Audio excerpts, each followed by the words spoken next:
Bendecido momento presente de Kines Planetario. Le doy la bienvenida a este segundo episodio de Cronomancia, el podcast de la Ley del Tiempo, en donde estaremos revisando y analizando las firmas galácticas de algunos reconocidos personajes y artistas planetarios. Yo soy Roberto Goldenberg, Kin 156, Guerrero Cósmico Amarillo, y me encuentro nuevamente con mi antípoda perfecto, el Kin 26, Sebastián Paredes, enlazador de mundos Cósmico Blanco. Bienvenido nuevamente a la Cueva del Descubridor, Seba. ¿Cómo estás?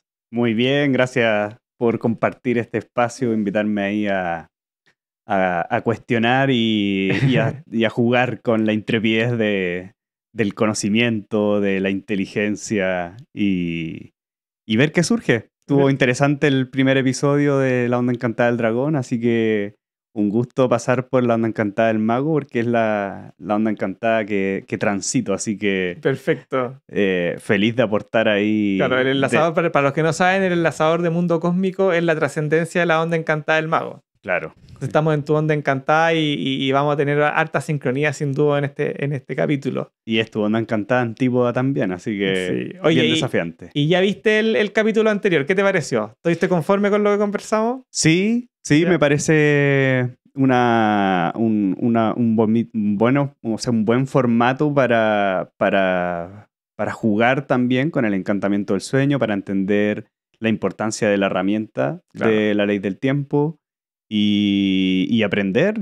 Creo que lo más importante es seguir aprendiendo. Creo que cada vez que conversamos y empezamos a sacar los números, a sacar las sincronías, a estudiar los arquetipos, uno aprende. Así que feliz de seguir aprendiendo. Creo que tenemos toda la vida para seguir aprendiendo sobre este conocimiento. Así que tal cual, yo viendo lo mismo que tú. Como que en el momento que vamos conversando vamos aprendiendo cada vez más y eso en el fondo nos va abriendo hacia nuevos conocimientos que estaban un poco ocultos.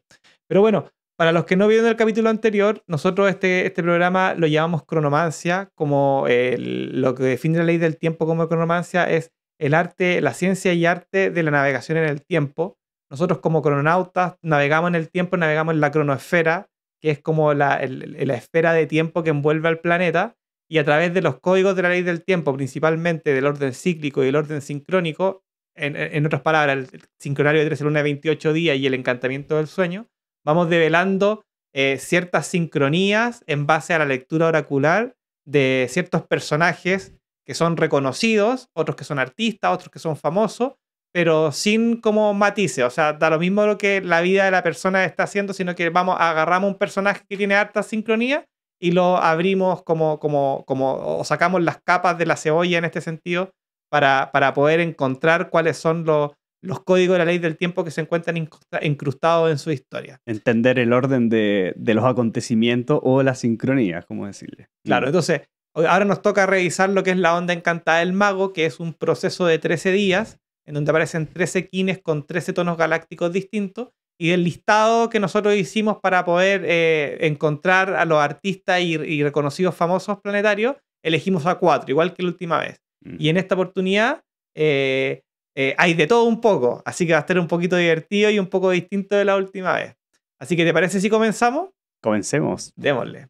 Entonces, veamos, el primer kin que vamos a revisar es el kin 14, que es el mago magnético blanco, y el reconocido artista planetario es el Dalai Lama, ¿ya? El Dalai Lama, que nació el 6 de julio de 1934, por lo tanto, según ¿cómo se llama? La ley del tiempo, tiene un kin el kin 14, mago magnético blanco, y de la onda encantada del mago, porque esta es la que hace el propósito de los próximos 13 días. Claro, el tono magnético es quien abre la onda encantada, así que como parte con el mago magnético, el Kin 14, digamos, transita hasta el tono cósmico, que es el enlazador de mundos cósmicos, va del mago al enlazador. Perfecto. ¿Qué es lo que nos quiere decir este Kin 14? Leamos la afirmación diaria y el oráculo. El oráculo. Veamos que, a ver, sería unifico con el fin de encantar, atrayendo la receptividad,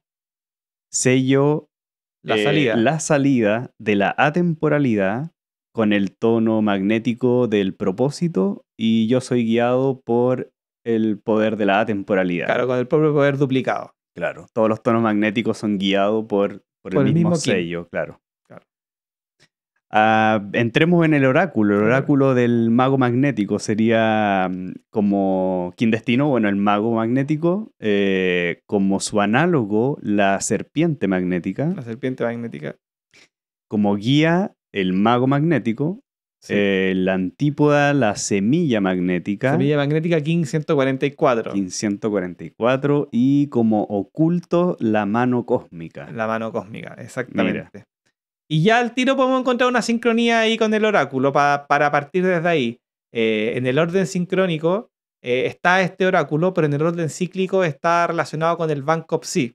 Y el Crono Psi, que se llama, del Dalai Lama, es también mano cósmica, que es su oculto. Ah, mira. Entonces, el oculto del mago magnético, del Dalai Lama en específico, también es su Crono Psi, que también eso es algo importante porque en el fondo, en la vida del Dalai Lama, si tú la ves de manera global, tiene toda una historia de exilio, tiene toda una historia de rescatar el budismo y de sanar y de trascender un proceso de sanación que tiene relación mucho con José Argüelles, con Loidín y también con Stephanie, que es que ellos tenían un tema con el budismo y con la meditación de mente natural. Entonces, también tiene un tema de sanación cósmica que está muy asociado y se ve muy fuerte en este personaje. Y el budismo me parece que para Occidente es una sanación, porque es, digamos, el Occidente expresa el capitalismo y el materialismo, Claro. sobre todo lo que ha sido el último siglo, y creo que las enseñanzas del budismo es desapegarse de lo material Sin duda. para desarrollar lo espiritual.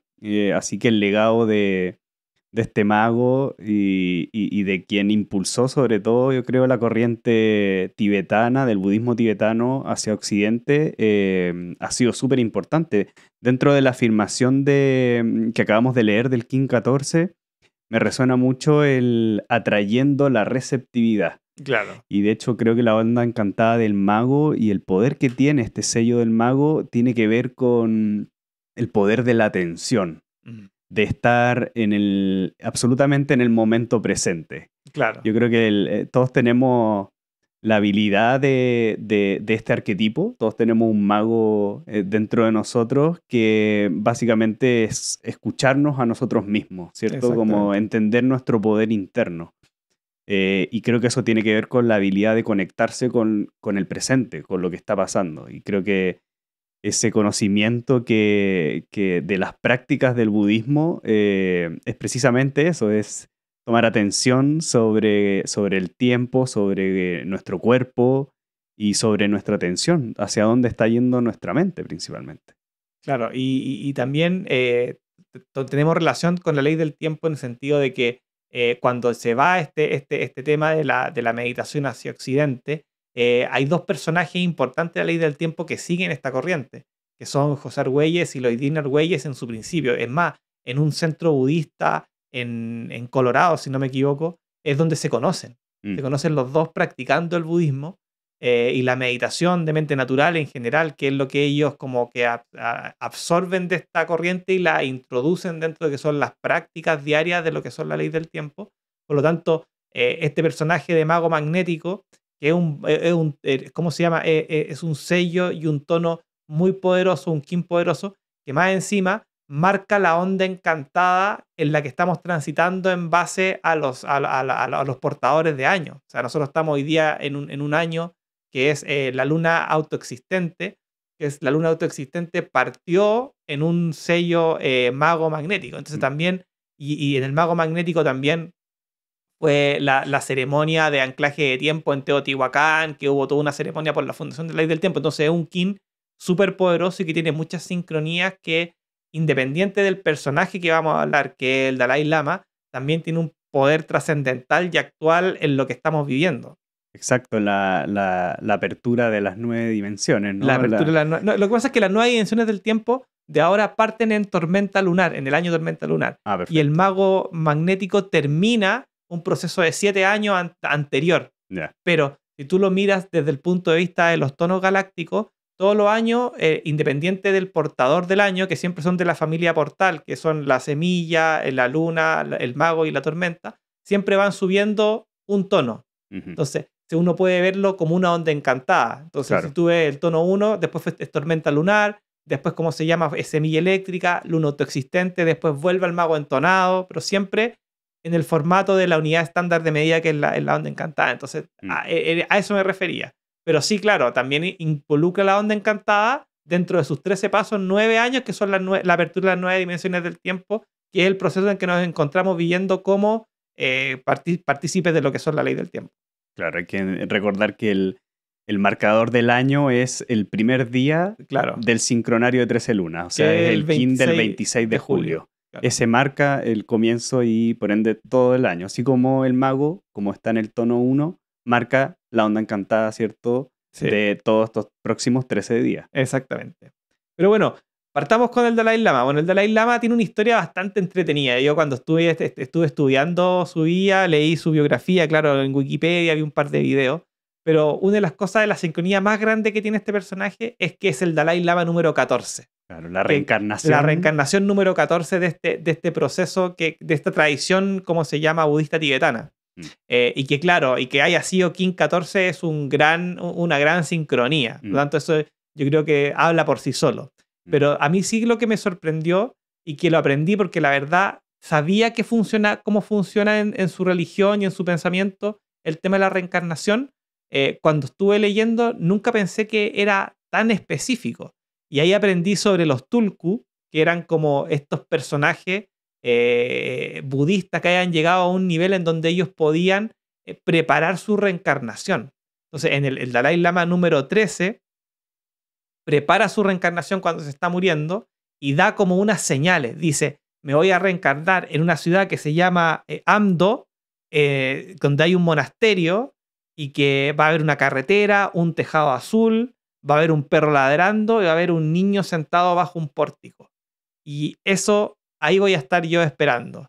Entonces, cuando muere, cuando trasciende este personaje, el Dalai Lama número 13, van todos como la segunda línea, por así decir, del monasterio, van a Amdo a buscar estas cosas y encuentran a 2 personas que están en esas condiciones. El Dalai Lama actual y otra persona. Y los llevan a los 5 años, y eran chiquititos. Incluso uno de las personas dice que cuando van a buscar, el Dalai Lama lo reconoce por su nombre. Ah, mira. Y dice, esa fue como la primera cosa que le llama la atención.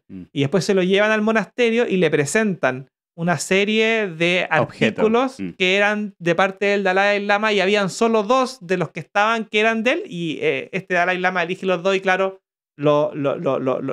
dicen él en la reencarnación y parte todo el proceso de estudio budista porque en el fondo te reencarnas como para poder terminar lo que ellos creen es que se van reencarnando para poder hacer misiones de largo plazo. Entonces pero tiene que estudiar todo de nuevo, tiene que hacer toda la parte como de cognitiva desde el principio, porque en el fondo es un espíritu o un alma lo que se reencarna, pero no el conocimiento que estaba. El cuerpo tiene que aprender. Y lo otro que también encontré divertido es que, en relación con la ley del tiempo, sin duda, es que cuando se hizo Picarquín, ¿ya?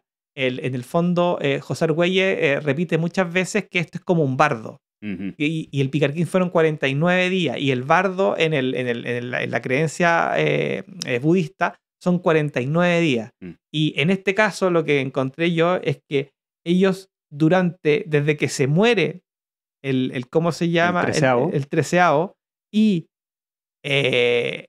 ¿cómo se llama? Y se tiene que reencarnar en un feto este 13avo, lo tiene que hacer en un periodo de 49 días. Entonces, más encima, tiene que estar en ese periodo el feto o el nacimiento de la persona para que cumpla con las condiciones. O sea, son condiciones súper, súper específicas y que si no se dan, no está, pero en este caso se daban. También lo encontré interesante y hacer la relación del bardo de la muerte, que lo repetía José Argüelles, con este bardo en donde el tulku tiene la posibilidad de reencarnarse.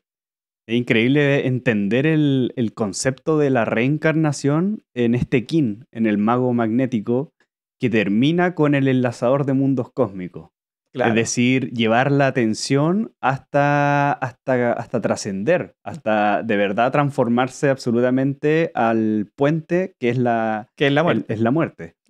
La transformación completa, creo, de la habilidad de transformarse en un mago, porque es encontrar el poder interno de uno. Sin duda. Y eso quiere decir, yo creo, dejar algo atrás también.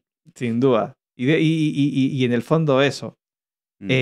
Pero bueno, en la vida del Dalai Lama, yo encontré, independiente de la parte de la reencarnación, después viene todo un proceso de que son exiliados del Tíbet, Claro. tienen que irse a la India, hay, ¿cómo se llama? Hay un proceso en donde él va a hablar con los líderes chinos, que son los que se están tomando, es muy violento. Mm. Hoy día todavía no han sido reconocidos como país, no tienen soberanía. Y el Dalai Lama en el fondo lo que hace es viajar por el mundo tratando de como, no sé si pedir amnistía o asilo o lo que sea, pero en el fondo recuperar las tradiciones budistas y tibetanas y que no se pierdan. Incluso en una entrevista que le hacían, él decía que él no sabía si quería reencarnarse de nuevo. ¿Cachai? No sabía si quería completar con ese proceso del otro católico, quería como que terminar el proceso de reencarnación porque el proceso ya estaba casi listo, que era que el budismo fuera conocido en todas partes. Unificar. Y unificar, sin duda. Y eso también tiene un factor importante, el Chongyam Trungpa Rinpoche, que es el maestro tibetano que se va a Estados Unidos y que es el maestro tibetano de José Argüelles y de Eloy Argüelles. Como decíamos antes, ahí se conocieron, se casaron, y en base a este personaje, que el Trungpa era mono cristal. ¿Te fijáis? Como de mono, como. Y era de mono a mono. De mono a mono, y tuvo una vida súper poco budista en su esencia religiosa. O sea, su vida creo que terminó accidente. No me acuerdo bien, puede que mienta, pero creo que terminó un accidente automovilístico o algo con el alcohol. Algo tenía así que ver con él, pero él, como que el Dalai Lama lo reconocía como que él había entendido muy bien cómo era Occidente y como que se occidentalizó para poder transmitir el mensaje de una buena manera. Y claro, y si nosotros estamos hablando de esto es porque de verdad lo logró. Sí, increíble entender que la práctica del budismo, sobre todo en el Himalaya, son condiciones tan distintas a las que vivimos hoy en día. O sea, nosotros tenemos como los residuos del legado de esas prácticas, pero ya, sin embargo, hay una sabiduría inmersa, sobre todo en tener una solución para entender nuestra mente y principalmente para tener una paz interna, paz mental, que a veces, sobre todo ya que la tecnología se ha desarrollado tanto, estamos sobreestimulados todo el tiempo. Hay que recordar que dentro de las prácticas de la ley del tiempo existe una meditación que es la meditación de mente natural. Claro. Que seguramente viene de la corriente que estudió José Argüelles, que es de la corriente de los Chambala. Claro. ¿Cierto? Donde básicamente es una práctica para poder conservar un estado natural de la mente sin tanto estímulo y observar más bien la calidad y cantidad de pensamientos que uno tiene. El flujo de pensamiento. Y de cierta forma poder entrar en ese vacío para controlar tu cuerpo, la atención principalmente. Creo que esto es lo que hablábamos, creo, en el capítulo anterior, de que estamos demasiado en el pasado o demasiado preocupados del futuro. Nos quita la capacidad de estar en el presente. Y creo que una práctica, sobre todo de la rama del budismo, con los ciclos respiratorios, nos ayuda a tomar atención sobre todo en nuestro cuerpo. Así es. Súper importante. Pero bueno, mira, analicemos un poco el oráculo con alguna de las sincronías. Por ejemplo, encontré que en el 5 de febrero de 1940 fue proclamado como encarnación a los 5 años. El 5 es la serpiente. Serpiente es análogo. Pero además el 5 de febrero de 1940 es serpiente lunar. También tiene que ver con su análogo, cómo se fue dando. También dentro de la sincronía encontré que la intención de él era recuperar al Tíbet como nación y volver. o sea, sanar. Y ahí podemos volver a lo que dije al principio. El oculto, la trascendencia en la sanación y el Cicrono. Entonces, tiene una misión que está súper clara, impulsada por una fuerza oculta. Y bueno, y acá hay otra que no tiene que ver con su oráculo, pero que yo encuentro que cuando lo estaba buscando, te lo conté antes del podcast, que para mí fue wow. Y porque encontré la fecha 10 de diciembre del 89. Y yo cuando la estaba buscando dije 10 de diciembre del 89, saqué el kin y salió Dragón autoexistente. Y yo dije, Dragón, 10 de diciembre, no sé, y fui a buscar y el 10 de diciembre del 89 fue el día del descubrimiento de la ley del tiempo en Suiza. Mira. Y ese mismo día al Dalai Lama le entregaron el Premio Nobel de la Paz. O sea, en el minuto en donde después, con todo lo que estamos hablando del budismo y del Dalai Lama y del Trungpa Rinpoche que se fue a Estados Unidos, además, el día que lo premian con el premio más importante de la paz, el sincronario 13 Luna, el sincronario de paz, ¿cachai? Claro. Le entregan el premio Nobel de la Paz al Dalai Lama, fue el mismo día exactamente en donde se realizó el descubrimiento de la ley del tiempo, así que fue como, ¡wow! ¡Súper sincronía! Recordemos la revelación que fue descubrir la ley del tiempo, ¿no? Fue en Suiza, en el Museo del tiempo, que es realmente el museo del reloj. Exactamente. Que es la gran, digamos, lo que este conocimiento trata, ¿cierto?, de trascender, que el tiempo va más allá de lo que medimos con el reloj. Exactamente. ¿Cierto? Para la biosfera no ocupan relojes. Y claro, y contar un poco, para la gente que no conoce el tema del descubrimiento de la ley del tiempo, lo que sucedió es que José Argüelles llevaba un tiempo ya haciendo eventos sobre la ley del tiempo y escribiendo libros. A esa época, al 89, ya tenía el factor Maya, ya había realizado la convergencia armónica, tenía Tierra en Ascenso, ya el Solkin como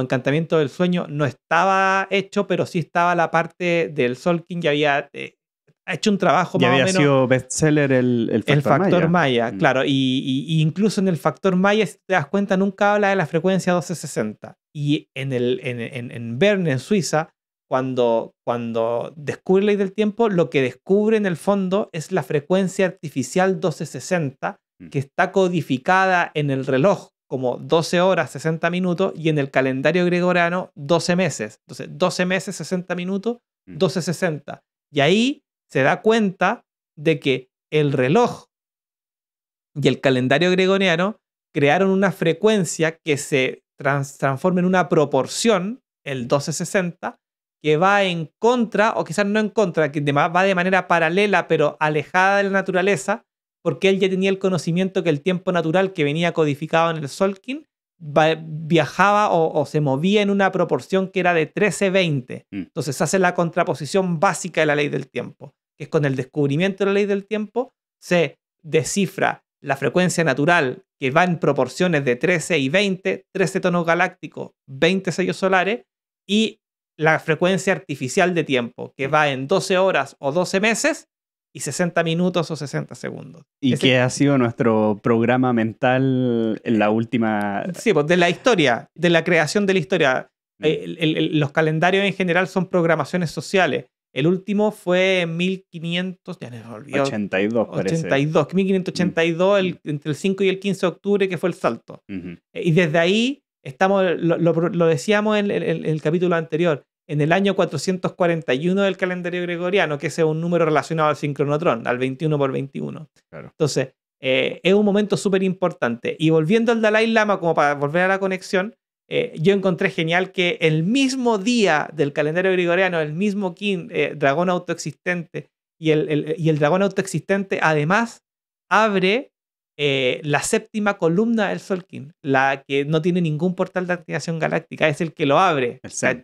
Entonces, más encima, y eso también tiene si uno busca sobre bibliografía sobre el descubrimiento de la ley del tiempo, esto es algo que sale en esos libros, ¿cachai? Que oye, el dragón autoexistente es el que abre la columna mística, que se llama, claro, y que viene con muchos kines que son importantes porque están ahí fuera del espejo, ¿cachai? O sea, hacen como de espejo, ¿cachai? De las 13 columnas que tiene el Solkin, es la séptima, la que está justo en el medio. Sí, y eso también hay una fórmula matemática que es la fórmula, no una fórmula matemática, sino una relación matemática que describe la ley del tiempo, que es el 4 es a 7 como el 7 es a 13. El 4 está justo en el medio del 1 y el 7, y el 7 está justo en el medio entre el 1 y el 13.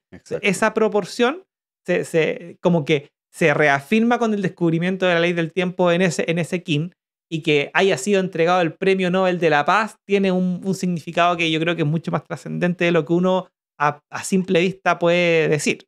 La idea es que ocupemos estos códigos para encontrar ese tipo de sincronías. Pues, y tanto hay que hablar no solo del Dalai Lama, sino de lo que representa, ¿sí? Sí, de la rama del budismo y bueno, lo que hemos hablado, de que es una herramienta súper importante, sobre todo para Occidente, para que nuestra mente vuelva al centro.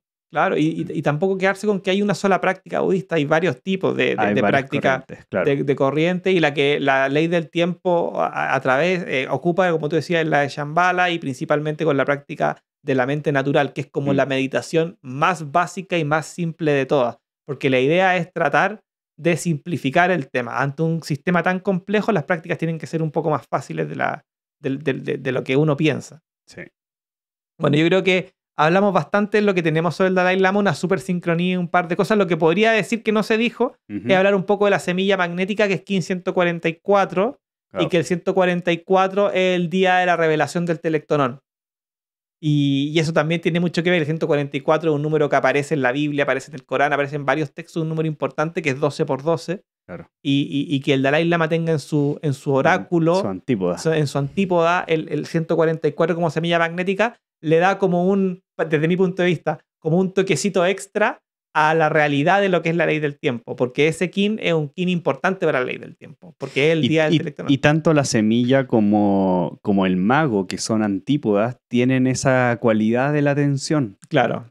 Donde la semilla está muy preocupado de la conciencia colectiva, de la familia, de la comunidad, y el mago es más de la conciencia un poco más individual, para encontrar realmente como tu yo interior o tu poder oculto. Claro. Pero ambos tienen esa ¿cómo se llama esto? La palabra atención como clave, yo creo. Clave. Y como atención para generar conciencia. Claro. Y atemporalidad. Vivir en el no tiempo. Genial. Pasemos al siguiente. Bueno, el siguiente invitado, nosotros le decimos invitado a las personas que... Invitémoslo a participar. Es una persona un poco controversial y como que sale un poco de la línea que hemos llevado hasta ahora. Pero conversándolo antes, decíamos que de igual manera, independiente de el resultado de la vida de la persona, lo importante es quedarse con la sincronía. Porque como el orden sincrónico actúa de manera inconsciente y consciente, y lo que hace la ley del tiempo es traer de lo inconsciente a hacerlo consciente, solo al poder buscar y analizar sincronías, independiente del personaje que estemos revisando, nos ayuda a despertar conciencia sobre cómo son las cosas. Bueno, hago esto porque puede que a la gente le moleste a esta persona, pero vamos a seguir con un espejo entonado, que es el 5.º piso de la onda encantada del mago, y el que encontramos fue Henry Ford, como este dios, por así decirlo, del capitalismo y de la generación de la sociedad de consumo.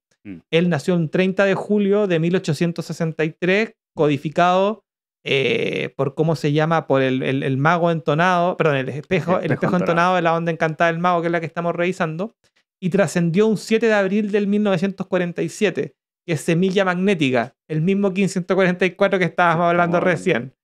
Y la sumatoria, que eso también es importante en semilla magnética, porque en el fondo lo que deja, independiente que mucha gente puede estar en desacuerdo, es algo que existe, como la sociedad de consumo, a eso me refiero. Y la suma del mago, del espejo entonado y la semilla magnética da viento rítmico, que es la onda encantada de la Tierra, la comunicación, la igualdad de la comunicación en la evolución, que es la Tierra. Así que, ¿te parece si es que vamos con la afirmación diaria y el oráculo y ahí empezar a contar un poco la historia de Henry Ford y la gran cantidad de sincronías que encontré yo con este personaje? Henry Ford, el creador de los automóviles, claro, hacia la gente común y corriente, o el primero que masificó.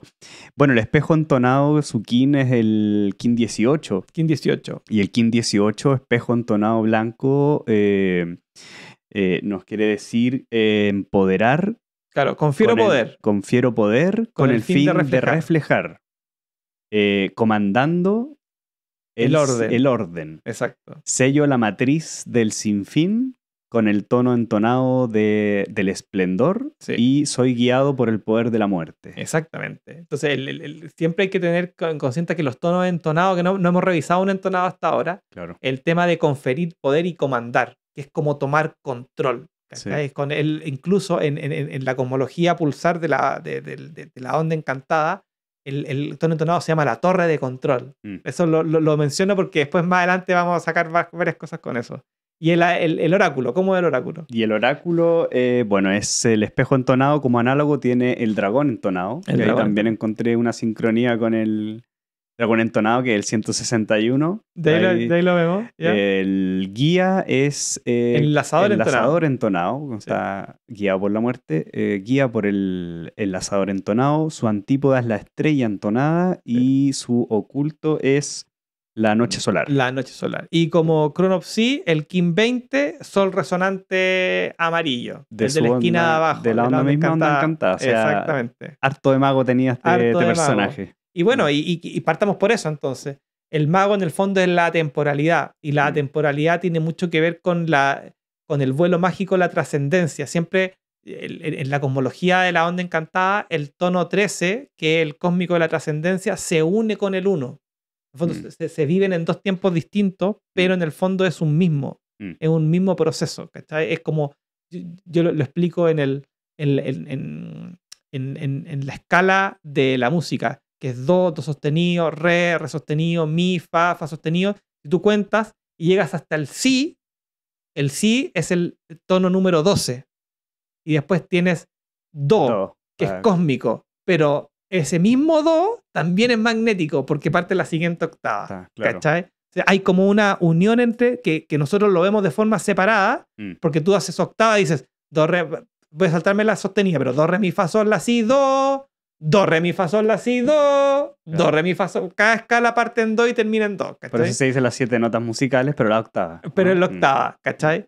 Entonces, y el hecho de que su Chronopsi esté dentro de su misma onda encantada y que su historia como Henry Ford, yo creo que todo el mundo sabe, tú decís Ford y al tiro te acordáis de la marca Ford de auto, pero Ford también tiene motores, tenía en su época aviones. Los caballos de fuerza. ¿Cachai? Entonces el tema de su trascendencia y atemporalidad en cuanto a la onda encantada del mago y el reflejo de todo el mundo que está metido en la sociedad de consumo, creo que es un poco indiscutible. Sí.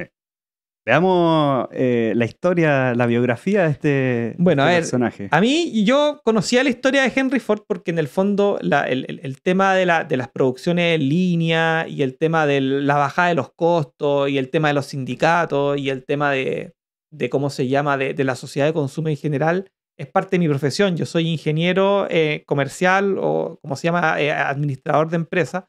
Y la historia de Henry Ford es una historia que se cuenta en la universidad, como se cuenta la de McDonald's, como se cuenta la de Coca-Cola, la del auto, la de la bebida y la de la, ¿cómo se llama? Hamburguesa. Entonces, sabía más o menos qué es lo que había hecho Henry Ford, pero me vi un documental súper completo sobre su vida y la verdad súper interesante porque él quería registrar su vida, ¿cachai? Y él tenía un equipo de cámaras de cine en esa época para poder registrar su vida, lo llevaba a todas partes.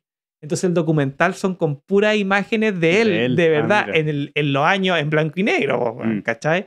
En donde incluso está con Edison conversando cuando ya estaba más viejo, cuando hace todo este tema. Lo hace cuando ya está viejo, sí, pues no cuando estaba joven. Pero tenía los registros. Pero tiene los registros del primer cuatriciclo, tiene los registros de todos los autos que sacó, las vueltas que dio, las carreras que corrió. Y eso es mucho de reflejo, de poder verse a sí mismo, porque en el fondo, ¿por qué se grababa? Se grababa para poder verse. Claro. Y ahí tiene un poco de reflejo. Pero la historia de Henry Ford, en el fondo, es más o menos una historia súper bonita, que yo encuentro que parte con una buena intención y termina muy mal, ¿cachai? En su forma de vida.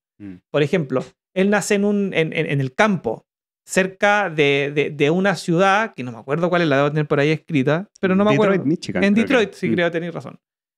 Vive, no sé, como a 5 kilómetros o 10 kilómetros de Central, y él vive en el campo, el papá es campesino y él se empieza a ver relojes, que ya ahí hay un tema. Sí. Arreglaba relojes y le gustaba el papá armarlos y desarmarlos por la noche, le gustaba mucho la máquina y estaba muy metido en el tema de las máquinas de agricultura, cómo funcionaban, cómo se metían, siempre estuvo como obsesionado eso. Y el papá, aunque quería que trabajara en la agricultura, él siempre fue reacio y en alguna parte de su época, cuando ya está semi mayor, 16 años, 17 años, se va caminando a Detroit y empieza a buscar trabajo, encuentra trabajo rápido en varias cosas, pero termina trabajando para Thomas Edison. Thomas Edison, el de la luz, el claro. inventor de la luz. Y trabaja con él, le va súper bien, ahorra, después se independiza, crea una fábrica de autos y con un par de inversionistas, pero tiene su primer desliz, porque la empresa no era de él, era de los inversionistas, en donde él quería hacer un auto que tuviese bajo costo de producción, por lo tanto bajo precio de venta, y que fuera orientado a la gente que vivía en el campo, para poder acercarlo a la ciudad. Ese era... Para no tener que caminar lo que él caminó. Para no tener que caminar lo que él caminó, lo cual tiene una gran intención, porque eso un poco del guía, el enlazador entonado, enlazar, de juntar, hacer un puente. Esa era como su función primordial, ¿cachai? Claro. Y quiebra esa empresa porque en el fondo se pone a hacer... tienen un auto, claro, creo, ¿no? Tienen un auto que es vendible, pero que funciona deficientemente, pero la gente lo quiere vender, pero él con su equipo secreto se pone a hacer otro. Entonces al final terminan echándolo y él, con lo que ganó en ese negocio, forma la Ford Motor Company, que es su empresa, que es la que parte haciendo estos autos. Que lo hace, y acá hay otra sincronía, el 16 de junio del 1903. Funda la Ford Company con su plata y con 11 inversores, 11 como el número 11 de Balloon Botán, pero cae en King 14. O sea, la fundación de la Ford Company está hecha en su misma onda encantada, en el King de Dalai Lama que estábamos hablando, claro. Que le da el poder de la temporalidad, que también, bueno, después uno sabe hacer. Bueno, en parte ¿cómo se llama? Emprendimiento. Y hace muchos modelos, lo hace por las letras, hace el Ford A, B, C, D, el abecedario, y después de mucho tiempo llega al Ford T, que es el ¿cómo se llama? Deja ver si es que tengo la fecha, si creo que la tengo. Ford T.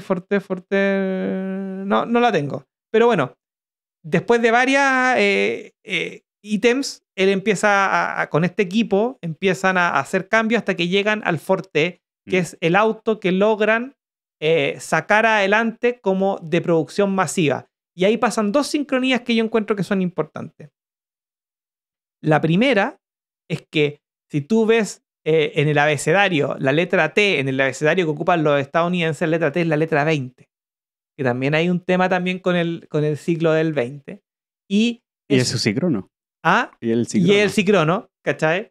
Y de alguna manera, llegando a ese modelo, se le presenta un segundo problema, que es otra sincronía, que es que antiguamente no había ninguna empresa grande que haya instaurado una producción en línea. Para los que no saben, ¿qué es lo que se caracteriza la producción en línea? Primero, antes tú, por ejemplo, tenías un equipo de 20 personas, las 20 personas armaban un auto en este sentido. Pero él se dio cuenta que de esa manera podía hacer, vamos a decir, 10 autos en un día. Pero si después se le ocurrió, si es que un par de personas solo hacen las ruedas, un par de personas solo hacen los ejes, un par de personas hacen solo la carrocería y hacen trabajos repetitivos, el nivel de productividad sube, por lo tanto, en el mismo tiempo, en vez de poder hacer 10, podía hacer 50 o 100. Entonces, empezó a hacer líneas productivas. Fue la primera línea productiva industrial y por eso es conocido en el tema de la administración de empresas o ingeniería comercial como las líneas productivas. Hoy día, empresa que tengas tiene línea de producción porque es mucho más rentable para el empresario. Al final es perfeccionar y lograr eficiencia de producción en masa. Como orden, ¿cachai? Como un orden, claro. Como un orden, ¿te fijas? Un orden para que la cuestión tenga un sistema.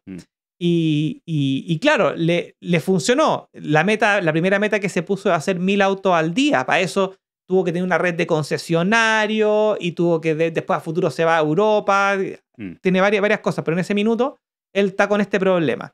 Pero eso le genera otro problema, que es el problema que la gente que trabajaba en esa época, si no me equivoco, creo que tenía entre 80.000 y 100.000 empleados armando autos como loco. Cumpliendo el objetivo, que era alcanzar la meta al final. Alcanzar la meta. En ese sentido, como que lo había logrado, pero empezó a tener problemas con la gente. La gente empezó a reclamar que el trabajo era muy exhausto, era muy repetitivo, por lo tanto se cansaba mucho y se estresaba mucho. Tenía una tasa de abandono muy grande y una tasa de accidente también grande porque la gente en la repetición se equivocaba. Y empezaron a formarse los sindicatos. Y aquí viene como la parte oscura de Henry Ford. Yo creo que aquí como que parte, o sea, primero con la línea de producción, porque eso es un abuso para el trabajador, ¿cachai? Pero después, como era antisindicato, él trata de negociar con estas para que no se formen y encuentra una solución que para la época era súper contradictoria, revolucionaria también, en esa época el sueldo mínimo era de $2.49 y se trabajaban 9 horas al día y 6 días a la semana.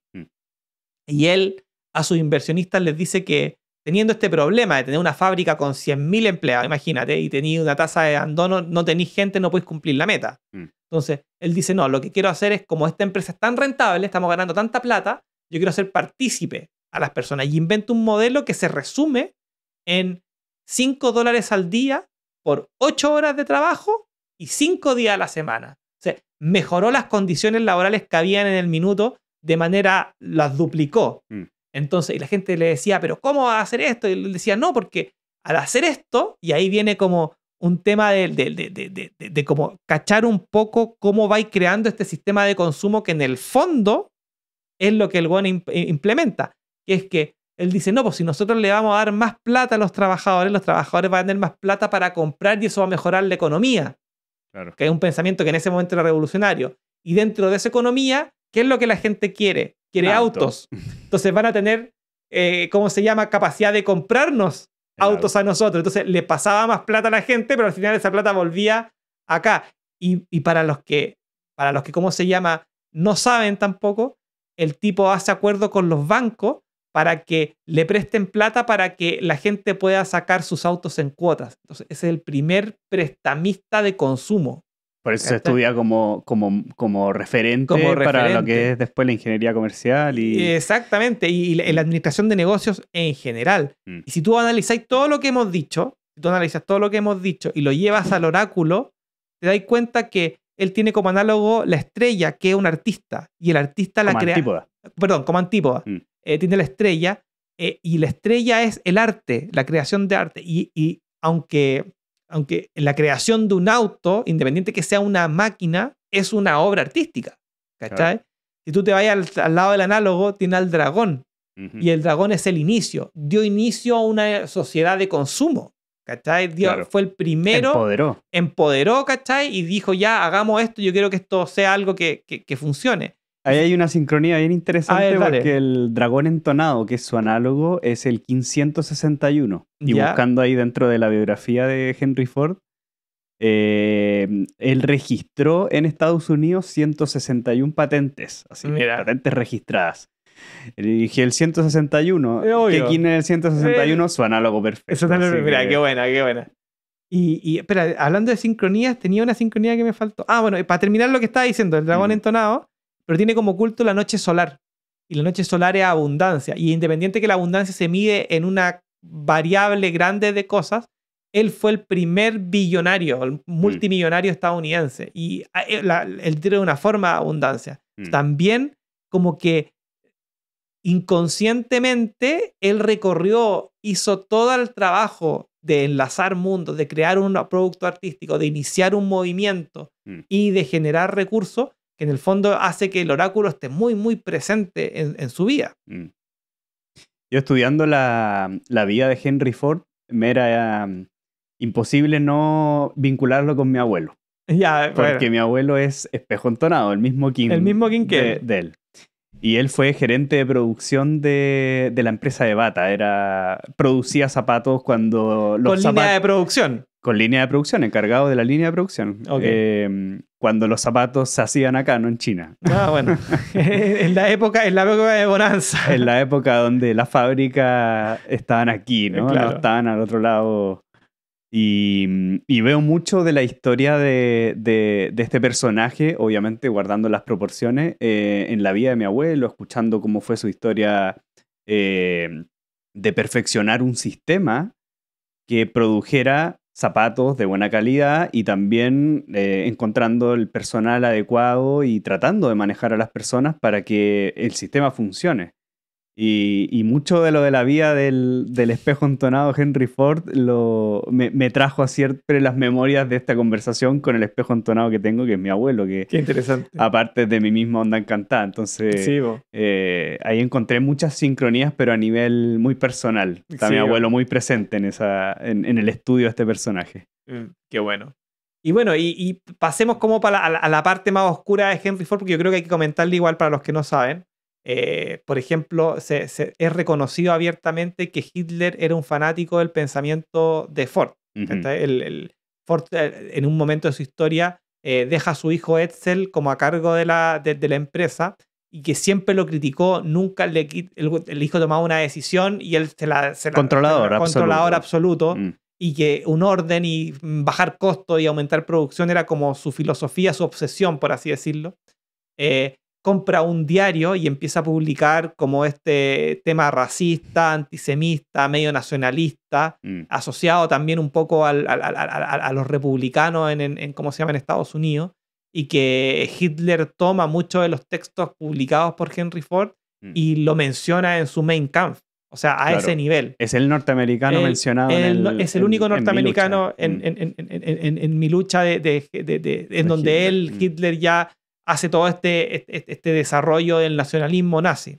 Claro. Lo cual, sin duda, es algo oscuro, pero hay que mencionarlo. Y también decir que en la parte de la Primera Guerra Mundial, Ford también participó en la creación de tanques, de autos como blindados, de aviones, y los alemanes que tenían en esa época ya una fábrica en Alemania, la tomaron para poder generar también armas de guerra y que después se transformó en la Volkswagen, si no me equivoco. Claro, el motor. Al final era el personaje que desarrolló el motor para todo tipo, yo creo, de vehículo armamentista. Entonces, por eso tiene esa imagen un poco oscura, se le vincula mucho con el desarrollo de la guerra, ¿no? Claro. De lo que fue, sobre todo la Segunda Guerra Mundial, que es donde avanzó mucho más la tecnología de los aviones, de los tanques, submarinos, barcos. Y tenía esta empresa en Alemania y en Francia, por ende siempre se vincula que o se las tomaron o él también participó ahí en ser influyente en lo que fue las guerras mundiales. Y crítico abierto de los judíos como los culpables. Tenía, hoy día se le llama, se me olvidó la palabra, cuando son como, que creen conspiranoicos. Era muy conspiranoico. Era muy conspiranoico, en donde le echaba la culpa a los demás por el tema y que era algo que estaba más grande y que los banqueros judíos eran los que hacían esta guerra y se enriquecían y todo el tema. Sí. Pero independiente de eso, creo que la vida global de Henry Ford, si lo analizamos de manera objetiva y sacamos la parte oscura, en el fondo el espejo entonado es un reflejo. Y el tipo entendió lo que las personas buscaban en ese minuto, que era consumir. Y independiente que el tipo, como decíamos al principio, armaba y desarmaba relojes y creaba máquinas, fue como hoy día los autos tienen GPS, es un celular un auto, ¿cachai? Es un celular con ruedas. Y cada vez está más conectado y fue impulsor de eso. Independiente de todo eso, creo que él logra como activar inconscientemente todo su kin, ¿cachai? Completo, con oráculo, con onda encantada, a través de hechos sincrónicos que lo llevan a generar un personaje famoso público que es muy tratado en el ahora. Y eso es la atemporalidad por sí mismo, que es la onda encantada. Entonces creo que por eso decidimos hablar de él como un buen personaje para este podcast. El espejo entonado. El espejo entonado. Ya, pasemos al siguiente entonces. Pasemos al El siguiente entonado, yo creo que todos los que siguen la ley del tiempo van a saber. Ujú. Porque es imposible dejarla fuera, que es un Kim 22, que es Loidín Argüelles, la pareja que tuvo más tiempo con José Argüelles, Ujú. que nació como un viento solar blanco, portal de activación galáctica. Ella nace un 15 de mayo del 43, como dijimos, de viento solar, trasciende en un espejo eléctrico de la onda del guerrero. Ujú. Y la suma de su vida, de los dos, del nacimiento y de trascendencia, es Sol Cristal, que es 220, de la onda encantada de la luna. El arquetipo es la suma sacerdotisa. Vimos en el capítulo pasado como viento A Messi. a Messi, así que también pueden revisar eso para tener más datos sobre los vientos en general. Y también sobre Loidín, tampoco es una persona muy pública, en el sentido de que la nombramos por el respeto que tiene el viento solar y toda la trayectoria que tiene con la ley del tiempo, y es co-creadora de varias herramientas de la ley del tiempo. Pero bueno, pasemos a leer la afirmación diaria y el oráculo, y después vamos tocando ciertos temas que hayamos conversado que íbamos a hablar sobre Loidín. El viento solar blanco, el Kim 22. Kim 22. Eso nos dice: pulso con el fin de comunicar, realizando Sí. el aliento, sello la entrada del espíritu con el tono solar de la intención, y yo soy guiado por el poder del sinfín. Sí. Y yo soy un portal de activación galáctica. Y es un portal de activación galáctica, el Kim 22. Kim 22. Y el oráculo del viento solar tiene como análogo la Tierra solar, sí, como guía el espejo solar, como antípoda el humano solar, y el oculto es la tormenta entonada. Exactamente. Y tiene como sicrono el Kim 215, águila resonante azul, también de la onda encantada de la luna.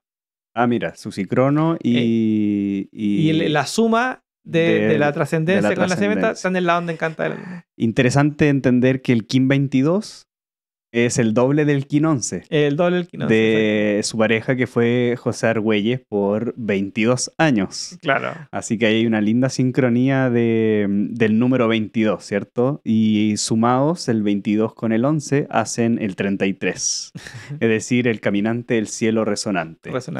Creo que hablamos en el podcast pasado sobre el caminante resonante. Hablamos del caminante resonante, el Kim 33. Y bueno, entender que Loidín fue muy importante para lo que hacemos hoy en día. Fue una compañera para José Argüelles que le ayudó, yo creo, en el momento de mayor complejidad, que es reconocerse como un mensajero y descubrir algo tan asombrante o asombroso como lo es la ley del tiempo. Así que, sin duda, creo que el pulso del espíritu y la intención de comunicar siempre estuvo presente en sus charlas. Sin duda. Y yo creo que es súper importante, porque en el fondo también le da un poco de importancia a lo que es el lado femenino, que después es heredado por la Stephanie, que es como el masculino y femenino como iguales, no como que uno es más que otro. Pero hablemos un poco de Loidín con su historia. Ella en el año 66 se titula de danza en UCLA, en la Universidad de California. En el 70 se titula con maestría de danza moderna en la Universidad de Colorado, donde después es profesora de danza y fue directora de coreografía de la misma universidad hasta el año 81. O sea, una persona que está completamente conectada con el viento. El viento es danza, independiente que es comunicación y aliento. Una forma de expresar el viento es a través de la danza y las coreografías. Una forma de comunicar. Una forma de comunicar a través del arte. Y como tú bien decías, fue un acompañante de José Argüelles, participó en la creación de varias de sus herramientas, pero más importante fue que en la parte de las ceremonias y las coreografías, pues muy importante, siempre habría en Picarquín, bueno, en cada meditación ella hacía la introducción para poder como poner el ambiente en el que estaba, pero también fue organizador y coreógrafa de ciertos rituales que se hacían en ciertas partes. Entonces, no estoy seguro, podría después preguntarle a Rodri o a la Catarina, que conocen un poco más del tema, si ella fue también la que hizo la plegaria de las 7 direcciones galácticas, hizo la coreografía de eso. Pero me imagino que sí.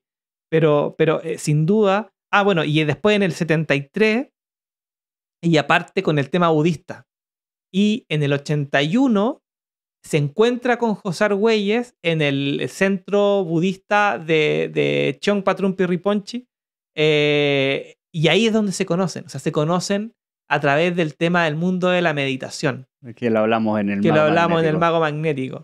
Y eso yo creo que es súper importante porque en el 83, 81 se conocen con Balún Botán, en el 83 se casan y en el 87 ya está el factor Maya, la convergencia armónica. Claro. Después del 89 el descubrimiento de la ley del tiempo, que estaba con Loidín cuando hace este descubrimiento que hablamos anteriormente. Después en el 91 creo que fue el encantamiento del sueño. Después el 93 el telectonón. Y después 99 participa el Picarquín. El Picarquín, la revelación del 777, las 20 tablas de la ley del tiempo, las 260 dinámicas del tiempo. Todo eso, que son herramientas que hasta el día de hoy nosotros ocupamos, está Bolonic incrustada de esa manera. Aunque, claro, no de manera tan preponderante como lo es José Argüelles, porque en el fondo él es el mensajero, pero nunca olvidar que tuvo a una mujer que aparte tiene un kin profético. Y estudiando o buscando los registros de Loidín, Sí. llegué a un conversatorio, una presentación, no sé si alguien ahí puede corregir. ¿Ya? En el año 85, la presentación del libro Tierra en Ascenso. Tierra en Ascenso. Donde aparecen los dos exponiendo. Sí, la calidad del audio no está muy bueno, así que cuesta entender, aparte de inglés, el mensaje en sí. El mensaje y el sonido, pero... No como este podcast que tiene buen sonido. Esperemos. Y se ve cómo ella comienza siempre a hablar. O sea, me recordó mucho a las meditaciones de Picarquín, donde ella siempre hacía, ¿cierto?, la introducción, y cómo su intención o su cualidad de viento solar era activar o intencionar el flujo de comunicación para que José Argüelles después pudiera enviar o transmitir el mensaje profundo de lo que después fue tomando forma en la ley del tiempo. Y creo que la capacidad que tiene el mago que hemos hablado de atraer la atención y en este tono de solar que es el pulso de la comunicación, creo que fue el kin preciso para tomar la atención de las personas y mantener un flujo para que después el mono espectral liberara toda la ilusión y todo lo que después se transformó en todo este conocimiento. Y que tiene que ver con lo que hablábamos hace un poquito, con el 11 y 22 que igualan 33. El kin 22 es también el kin de Quetzalcóatl. Es uno de los kines de Quetzalcóatl, el más antiguo se dice. Claro. Hay que pensar que en la como tradición de Mesoamérica, para no incluir solo a los mayas en Mesoamérica, Quetzalcóatl tiene varias encarnaciones y se le llama de distintas maneras. Incluso Pacal Botán es considerado como una emanación también de Kukulcán, que es el Quetzalcóatl maya. Pero en Palenque, que es donde está como la cúspide, donde está Pacal Botán y donde está como la cúspide artística de lo que es la cultura maya, el viento solar, el Bolonic, está en todas partes. Está en el templo de las inscripciones, está, si no me equivoco, en el templo de la cruz, tiene un castillo que es donde estaba, se llama el Palacio de Bolonic, por la Torre de los Vientos, que no sé, pues para los que han ido a Palenque o los que no han ido, perdón, está en una parte está el templo de las inscripciones, pegado está el templo de la Reina Roja, pero al frente, la construcción más grande es la torre o sea, el templo de los vientos, que hay una torre que simula lo que es la torre de Babel, que es un templo otorgado o referido hacia este Bolonic, porque Bolonic antiguamente había sido un kin en donde había nacido uno de los Quetzalcóatl, uno de los más antiguos. Entonces se le reconoce como el kin de Quetzalcóatl más antiguo y tiene todo esta simbología. Y bueno, ahí yo tengo una historia bastante potente que decidimos contarla con el Seba, que la voy a contar, que la vivimos con Rodrigo Urrea cuando fuimos a Palenque. En el Mago Magnético. En el Mago Magnético. O sea, fue un par de días antes, porque el Mago Magnético terminamos en ¿cómo se llama? En Teotihuacán. Pero fue un viaje que recorrimos por los primeros quines. Porque pasamos. O sea, en el hub estuvieron en el Templo de la Inscripción. Exactamente. Y varios días, ¿cachai? Creo que fue en el 2018 cuando se hizo un evento por la Fundación de la Ley del Tiempo de Estados Unidos y participamos varios kines planetarios. De Chile fuimos el ñaño con su familia y nosotros, y una chica que llegó chilena que no conocíamos, que la conocimos, la Carolina. Carolina Jara, creo que era la apellido. Que si no estaba viendo, saludos a la Carolina. Bueno, estábamos en ese viaje y durante los primeros días, o el primer día que entramos a Palenque, nos sentamos como en la plaza, que adentro del templo de la Torre del Viento hay una plaza, y el Rodri me dice, mira Robert, fíjate ahí arriba que hay como unos cuadraditos, y arriba de todos los templos habían como unos cuadraditos. Entonces, después, cuando fuimos al museo, en el museo está recreado, y tú puedes ver que arriba de todos los templos de todo Palenque había como unas armónicas de viento de diferentes tamaños. Son cuadraditos de diferentes tamaños, pero rellenos. Tenían como 3 pisos o 2 pisos y estaban por todos los bordes de todos los templos. Entonces, se llama la Torre de los Vientos porque cuando estaba en el esplendor, lo que sucedía era que el viento pasaba y cuando pasaba por acá, hacía una canción. Un sonido. Entonces, si el sonido entraba por un lado, sonaba una canción, entonces todos sabían por dónde venía el viento. Si venía por otro lado, sonaba otra canción. Entonces, en el momento con Roy me contaba, y él que fue el que me reveló esta información, me decía, entonces imagínate estar donde estamos sentados, imagínate escuchando la canción. Escuchando el viento. Escuchando el viento, ¿cachai? Y de ahí viene también toda esta simbología del viento solar como un kin muy importante dentro de lo que es la cosmología de la ley del tiempo y también en la cultura maya. Es como un sello o un kin transversal, ya que tuvo una encarnación de Quetzalcóatl, está representado en la arquitectura, y siempre se dice, que es algo que yo supe en ese momento, es que siempre es la gente, los arqueólogos, como que tiran hacia arriba el nivel artístico de la cultura maya como su esplendor en Palenque. Y eso es sin duda. Tú ves el tema artístico, veis la tumba de Pacal Botán y quedáis pero anonadado con el tema artístico. Pero para mí, yo soy, en esencia, soy músico. Lo que más me impresionó fue el tema de la música de la armónica, porque eso tiene un nivel más elevado. No creo que sea o dimensionalmente superior, porque una cosa es hacer arte, ¿cachai? Dibujar y hacer algo esplendoroso, pero hacer una ciudad canción. Claro, la arquitectura para emitir sonido con el viento es algo impensado. Yo nunca se me habría ocurrido hacer algo así. Si no me lo muestran, soy inconsciente. A ver si ponemos una armónica en el techo. Claro, imagínate el tamaño que tiene que tener, el nivel artístico de poder decir, oye, mira, ¿sabes qué? Vamos, este viento, ellos claramente el viento lo relacionaban con el aliento, con el respirar, con el respirar, con el soplar, sonido por la armónica, por la flauta, por el sonido, ¿cachai? Incluso ahí en Palenque venden como esto que tú sopláis como jaguar y así, sonidos de jaguar, así sonidos de pajaritos, tienen diferentes tipos. Entonces, hay una relación muy, muy, muy importante como comunicar con el viento. Y claramente con el paso de los tiempos, como es la construcción más delgada y más como detallista, se va destruyendo. Pero eso está ahí y los arqueólogos saben que está ahí, pero no le dan la importancia que requiere. Si no ves, por ahí creo que quizás tengo una foto que la saqué yo cuando fui al museo del templo de los vientos, claro, para ver cómo se veía, para poder imaginarse cómo es el tema. Pero wow, ahí yo dije, para mí eso es Volonic.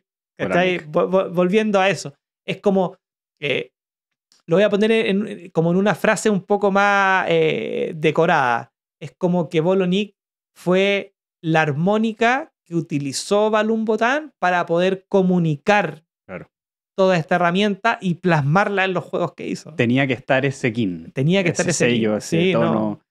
que claro, es tan importante, tan asociado a la cultura mesoamericana, como decís, y está en la gran terma del templo de las inscripciones. O Sí, sea, claro. digamos que por algo está ese kin, viento solar, en donde está al final. Claro, estaba en la parte de arriba, en el templo de inscripciones, cuando Alberto Ruth descubre, lo descubre a través de un psicoducto, ¿cachai? De un tubo que va bajando. Pero ese psicoducto se encuentra en la parte superior de la pirámide, que es donde, pucha, uno entra ahí, no podía entrar, pero uno entra y adentro hay un mural, ¿cachai? Y debajo de ese mural está la escala que lleva a la tumba de Pacal. Y en ese mural, si no me equivoco, hay creo que 140 símbolos. Yeah. Que en el juego del Telectonón son los 140 posiciones del Telectonón. Ese panel, claro, es el que está.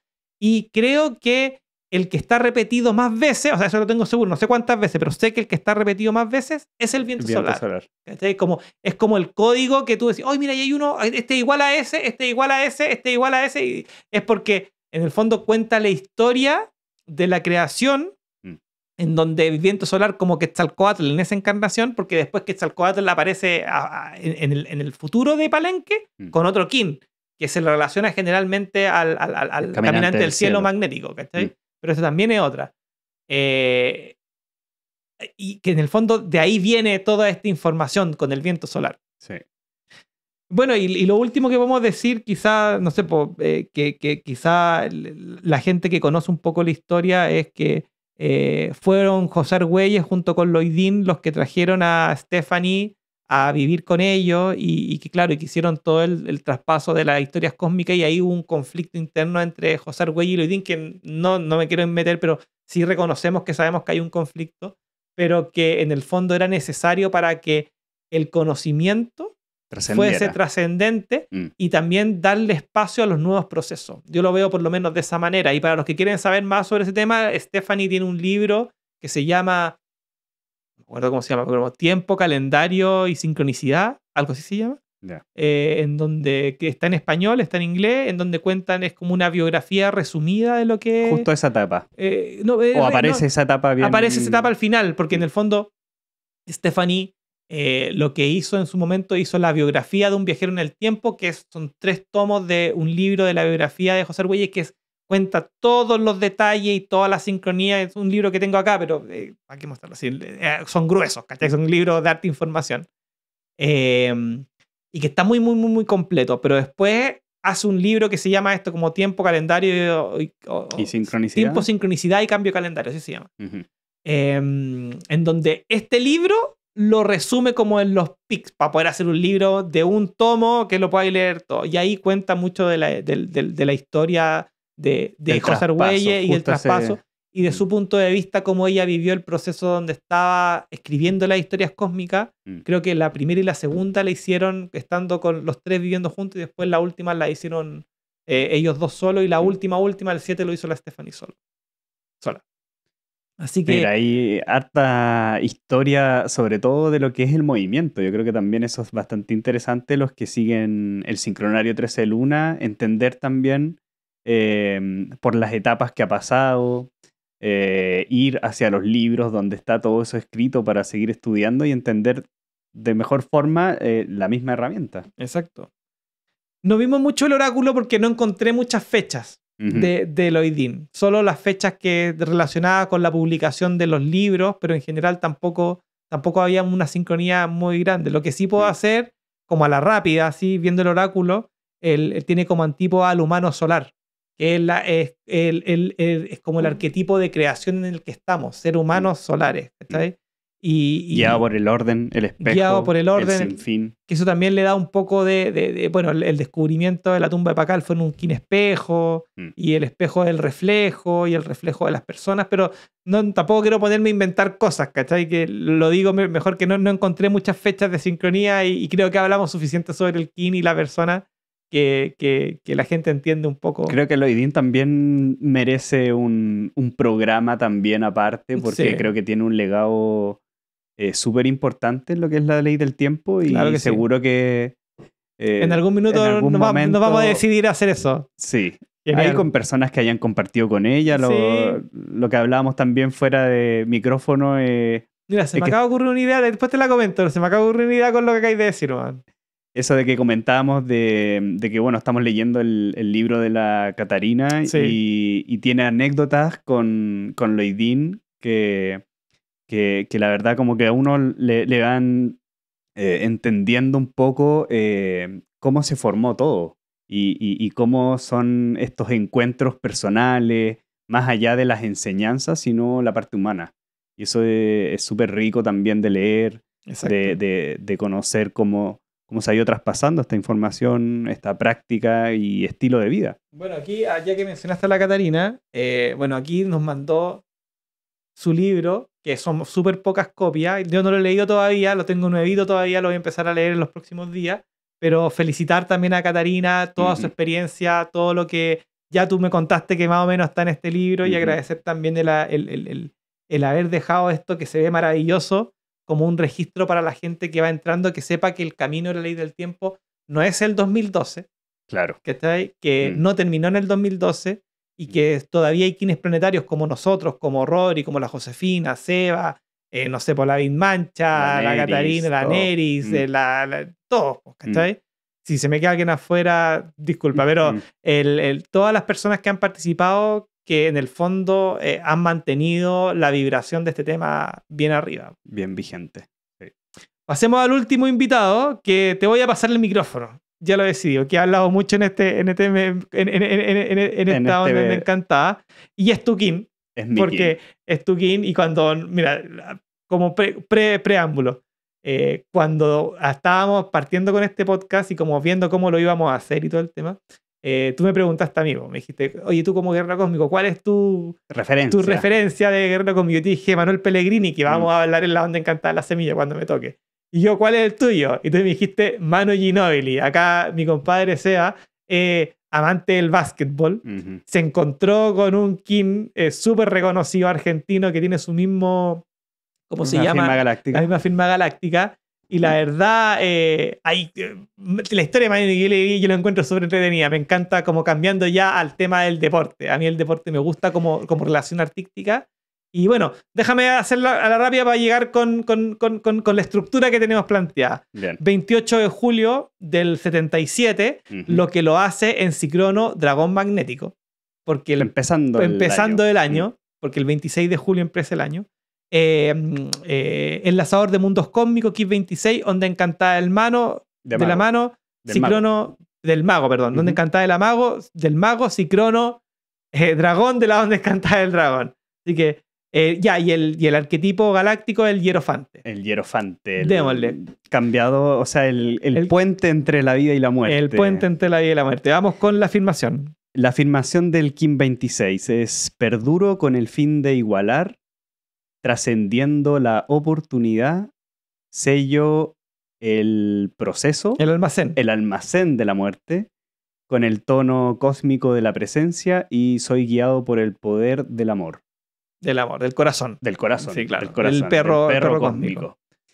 Y bueno, Kim 26, el oráculo es como análogo, el caminante del cielo cósmico, el Kim 13. Sí. Lo guía el perro cósmico, como acabamos de decir. El 130. El 130, antípoda, es el guerrero tuyo, cósmico. 156, guerrero cósmico. Y el oculto es la águila magnética. 235. El 235. Así que vamos a tomar la palabra, por el Kim 26 es Dele mi Kim. Tu Kim. ¿Quién es Manu Ginóbili? Aparte, para los que no conocen. ¿Quién es Manu Ginóbili? Si hablamos de Messi, que todo el mundo lo conoce, claro. Cuando hablamos en el mundo de los basquetboleros, como referencia en jugadores internacionales y sobre todo sudamericanos, Manu Ginóbili es el mejor de todos. Ya. Es uno de los mejores jugadores internacionales reconocidos en el mundo del básquetbol. Y Y es interesante que sea otro argentino deportista del cual estemos hablando. Ojalá aparezca algún chileno por ahí. Sí, él es interesante porque nació en Bahía Blanca y Bahía Blanca es como la cuna del básquetbol en Argentina. ¿Ya? Eso Ahí no lo sabía. me pueden corregir, pero Bahía Blanca es la tierra del básquetbol, se respira eso como un deporte muy presente. Y el papá era jefe del club que quedaba a 2 cuadras de su casa. Viene de una familia de basquetbolistas. Todos, sus hermanos mayores, él el tercero de 3 hermanos y los 2 fueron jugadores profesionales. Por ende, cuando él era chico no quería ser menos. Siempre su aspiración fue jugar al básquetbol porque estuvo en su vida, o sea, respiraba básquetbol por todo el tiempo. Entonces, cuando uno hace este viaje de que lo terminó en el Salón de la Fama, que entendiendo que el Salón de la Fama es como, digamos, la elite más grande de los que han aportado a la historia del básquetbol, este año anterior gregoriano ha sido el que fue promovido a esa calidad. Entonces, un personaje que es bien interesante su historia. Como lo hablamos de Henry Ford, empezó también desde muy abajo. Claro. Empezó jugando en la Liga Argentina y él se dio cuenta de que empezaba a tener aptitudes cuando era reconocido y se iba comparando con sus pares. Claro. Hay que acordarse que el Kim 26 habla de perdurar con el fin de igualar. Por ende, siempre trataba como de sostenerse en igualdad de donde estaba, pero se daba cuenta de que su trabajo y su talento lo llevaban siempre a aumentar de categoría. Por ende, fue paso a paso creciendo, fue a la selección y pronto dio el salto a Italia, donde llegó a la segunda división. Ascendieron y luego lo compran uno de los mejores equipos en Italia y lo ganan todo. Es campeón en Italia, la otra copa secundaria también la ganan y salen campeón de Europa. Ahí es donde él da el salto al básquetbol de la NBA y bueno, llega a un equipo donde está controlado absolutamente por uno de los mejores entrenadores de la NBA, que es Greg Popovich. Claro. Y Popovich es, de hecho, el entrenador que tiene más victorias a nivel histórico. O sea, es una persona que lleva como 30, creo que 30, 25 años con los San Antonio Spurs. Y lo interesante es que es el Kim 25. Claro. Justo el Kim antes de Manu Ginóbili, que es el Kim 26. Ambos en la onda encantada del mago. Y en la misma armónica. En la misma armónica, y es la serpiente cristal. Y la relación entre Popovich y Manu Ginóbili. La misma cromática también. La misma cromática también, de hecho. Y la relación entre Popovich y Ginóbili es muy especial. Siempre he sentido que el mago tiene esa capacidad de dominar mucho su tiempo y controlar mucho el entorno, pero cuando se encuentra con otro mago, aterrizan un poco a la realidad común, al presente de todo, ¿cierto? De lo colectivo. Y al principio fue muy difícil para él. Él ya llegó también con no siendo tan joven, pero sí con mucha experiencia internacional. Y lo que lo hace separarse de sus pares fue cuando, estando ya en la NBA con San Antonio, sale campeón. Claro, creo que fue en la primera temporada que llegó. En la primera temporada como novato. Y hay que entender que salir campeón es algo que es fácil decirlo, pero muy difícil de hacerlo, porque son 30 equipos y siempre hay solo uno que sale campeón. Y no solo eso, para darte un respiro. Yo encuentro que en el básquetbol es incluso más difícil, porque de verdad es un juego en donde en cancha hay 5 por lado. Por lo tanto, las individualidades están muy marcadas, pero también es súper fácil armar equipos, en el sentido de que cuando tú tienes un buen equipo, tienes hartas probabilidades de ganar, y como el equipo en el fondo son 3 que se lleven súper bien o 4 que se lleven súper bien, cuando ya tenéis 4 que se entienden perfectamente, es como ya estáis como un equipo campeón, ¿cachai? Sí. Como lo que ayer veíamos del Indiana Pacers, que estaba ahí como con 4 jugadores súper buenos. Mm. Y en el básquetbol en general, lo que yo encuentro y que me gusta del básquetbol de la NBA es que tú para ser campeón tenés que pasar por un proceso que se llaman los playoffs. Y en los playoffs, tanto en la parte preliminar como en la parte final, tú tienes que jugar 7 partidos. O sea, son torneos. No es Una serie. No es como el campeonato del mundo, en donde tú vas pasando un partido y pasáis, y el que tiene la racha de más partidos ganados. Acá tú podés perder 3 partidos y ganar los 4 siguientes y eres campeón. Claro. ¿Cachai? Entonces hay una dinámica de mucho más. No es que jugaste bien, claro, es que jugaste una serie bien. Y para tener una serie bien tenés que ser... Piensa que las series se juegan, si no me equivoco, cada 3 días. O sea, si tú claro, el primer partido... día por medio, de hecho. Es día por medio y después se saltan porque cambian de sede. Juegan de local y de visita. Claro. Pero en un corto periodo de tiempo jugar 7 partidos. ¿Cachai? Sí. O sea, puedes llevarlo a 7 partidos, pero es un desgaste súper, súper alto, por lo tanto el nivel competitivo generalmente es muy grande. Aparte que, bueno, en la NBA hay que entender que el básquetbol es un deporte creado en Estados Unidos, por ende es quien lo ha llevado a la máxima perfección. Claro. Tienen una alta carga, son 82 partidos, son varios meses jugando a veces 4 partidos por semana, donde la parte física es súper importante. Y ahí es donde la cualidad de este enlazador de mundos cósmico tiene importancia, porque ha logrado trascender, ¿cierto? Claro. El tono 13 que tiene Ginóbili siempre. Con el tema del Salón de la Fama está clarísimo. Claro, es un trascendental. Claro. Pero lo que más lo llevó a ese estado del Salón de la Fama fue que las Olimpiadas, así como los mundiales, se juegan cada 4 años. Claro. Es el mundial, en el fondo. O sea, imagínate jugar... No hay un mundial de básquetbol internacional. Es el del...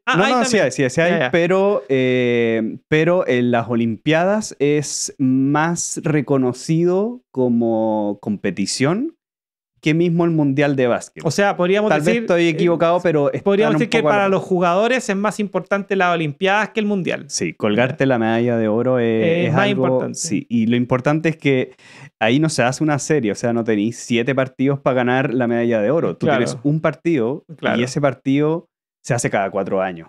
Claro. Es como ahora, el Mundial de Messi es un partido que tienes una chance en 4 años y tenés que ganarlo. El nivel de presión es absoluto. Disculpa la ignorancia, me cayó la duda. Y si es que están empatados, siguen jugando overtimes hasta que ganan. Sí. Y lo interesante es que en la competición del básquetbol siempre el dominio fue norteamericano. Sí. Y con excepciones de la Unión Soviética y Yugoslavia, habían ganado la medalla de oro. O sea, nadie, aparte de esos 3 países, había logrado ganar una medalla de oro. Claro. Por ende, que Manu Ginóbili, con la generación que partió... O sea, él es el ícono de toda una generación dorada, porque todos los amigos que son desde chico, de hecho, de él, terminaron también jugando en la selección y... jugando también en la NBA y ganaron la medalla de oro en Atenas. Claro. Y eso lo dejó, cuando él volvió a la NBA y ya había ganado la medalla de oro, ya... Contra el equipo de Estados Unidos. Contra el equipo, eliminando a Estados Unidos en las semifinales. Él se dio cuenta ya que estaba a la par de cualquier jugador en la NBA. Claro. Luego... ya saliendo campeón de nuevo en San Antonio y ganando 4, él se da cuenta ya que ¿cómo se llama esto? Está en un nivel del cual puede demostrar, ¿cierto?, todo su esplendor. Y lo que más me gusta de Ginóbili en relación a su enlazador de mundo es que él tiene la capacidad de cambiar de rol, pero ser igual de importante. De hecho, es muy conocido por definir partidos, que es lo más importante. Claro. Así como uno comienza un partido, hay que comenzarlo bien absolutamente y jugar y estar sincronizado. Lo más importante es saber cerrar un partido, saber ganarlo. Y la gran habilidad que tenía Ginóbili es ser un closer, o sea, ser un cerrador, que en sí el enlazador de mundo es un gran cerrador de ciclos, es la muerte, por ende es un Y en el caso del Cósmico es el cerrador de la temporalidad. De la temporalidad. Así que es un jugador que fue absolutamente reconocido de manera universal por los basquetbolistas y por los deportistas. Es un referente importante en el deporte argentino, Sin en duda. el deporte Bueno, el sudamericano. Messi del básquetbol, lo dijiste al principio. Y le dicen el Maradona del básquetbol también. Uno de sus sobrenombres es el Manudona. Sí. Manudona. Bueno, guiado por el perro cósmico, siempre se mantuvo muy, muy leal a sus equipos, Claro. a sus compañeros, siempre preocupado de hacer más fuerte al otro. Claro. Es algo que muchos jugadores de básquetbol a veces están tan preocupados de sus propias estadísticas que hay mucho egoísmo.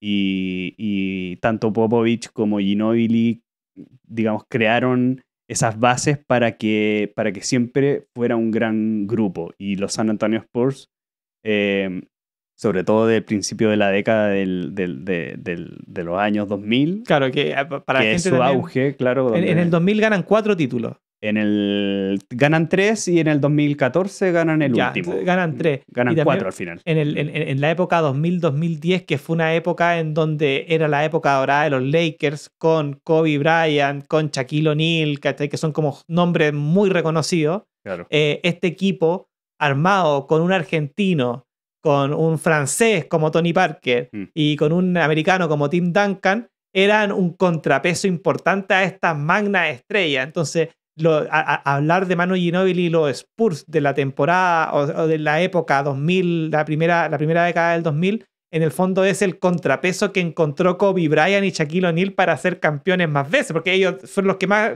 han ganado. Y de hecho, la temporada 2014, que es cuando se enfrentan a Miami, a LeBron James, Wade, Bosh, que son un equipo... El hit del momento. Era el hit del momento, de hecho, porque tenían muchas superestrellas. San Antonio, bueno, pierden en el primer campeonato contra el Miami, pero después viene la revancha. Y en la revancha se dice que es uno del juego, ¿cierto?, colectivo más exquisito de algún equipo campeón que haya salido en la NBA. O sea, el juego colectivo que hicieron para ¿cómo se llama esto? Ganar la revancha a Miami fue pero fascinante. O sea, es un nivel de conocimiento. Ya estaban también en sus últimas etapas de Duncan, Parker. No eran jóvenes. Ya no eran jóvenes como LeBron James también. Él está en su peak pero al final lo que eso traduce es que el juego colectivo le gana al juego individual. Y Manu Ginóbili expresa eso. Y yo creo que, mira, también tú me mandaste un par de videos para ver y todos los vimos. Y a mí lo que más me impresionó de Ginóbili era la humildad, ¿cachai? Que él tenía para reconocer que el básquetbol, en definitiva, es un juego en equipo.